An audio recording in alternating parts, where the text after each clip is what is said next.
In many of the things you've written in your book and elsewhere and in this publisher's page, one repeated theme is that political power and social power, economic power are all connected.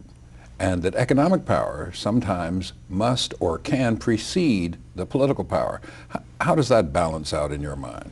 Well, I mean, I always, politically, I always thought it was the right thing to do to support my school, but I had to have the money and the wherewithal to do it. Right? I think that you can have great ideas and great thoughts, but they have to be backed up by something. Even if you have a son that's running for president of city council, one of the most important things he has to do in order to be politically able to drive home his philosophy of what he thinks he should do as a president of city council is to get himself elected. In order for that to happen, it's going to take resources. And so that's a part of it. I think you need those things have to go together. I mean, they can't work on themselves politically independent. I mean, if you look back in history in terms of leadership, people needed, Martin Luther King did not have a bunch of money, right? But he had friends who had money to support what it is he was doing, right? Who believed in him, and therefore you could go out and raise money to make this Southern Christian Leadership Conference as strong as it was, right, and be what it was. You can't have campaigns and be riding around the country and not have somebody paying for it. And so you have to have, if you've got the political idea, you've got to have somebody else who's going to back it up if you're talking about what you're doing. Well, the King example leads to another question. Is there a direct connection between personal wealth or personal economic worth and leadership?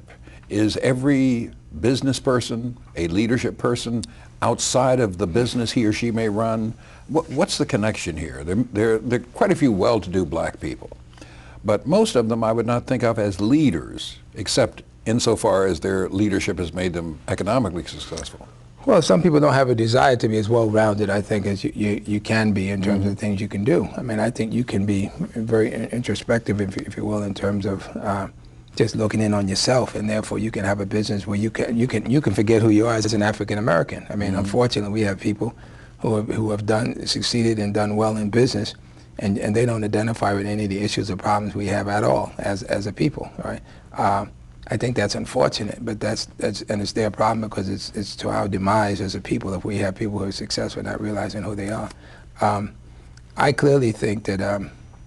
If I'm understanding your question right, have I answered it for you? Yes, I am, but how does it happen that John Smith, let's say, is a tremendous success in some business, making millions and millions of dollars, but John Smith has demonstrated no leadership ability outside of this, not because he's conservative or because he doesn't belong to the NAACP, but he just has no social conscience. How does that happen, that this separation between success here and no engagement here? Well, I can say you can come hear my speech this afternoon when I lecture at the business school, because that's right on the money for where I'm going to be speaking to these students. I say you got to do both. I think it makes you less of a person.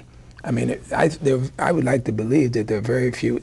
I know John Smith, who was the chairman of General Motors, just stepped down recently. That was his name. He was the chairman of General Motors, the world's largest corporation. But he was also a person involved in many social changes. One, because it was the right thing to do, and two, because it made good business sense. He supported the United Negro College Fund, he supported the NAACP, he supported things within what you would identify as the white community, if you will, or the general market area. And so therefore, he recognized that those two things did go together, and it was good for business. And you're not going to find, fortunately, that many business people who are not going to have something. And the people that I would talk to at the Darden School this afternoon, if they intend to really be successful, they're going to have to take leadership roles in things which may be unpopular also.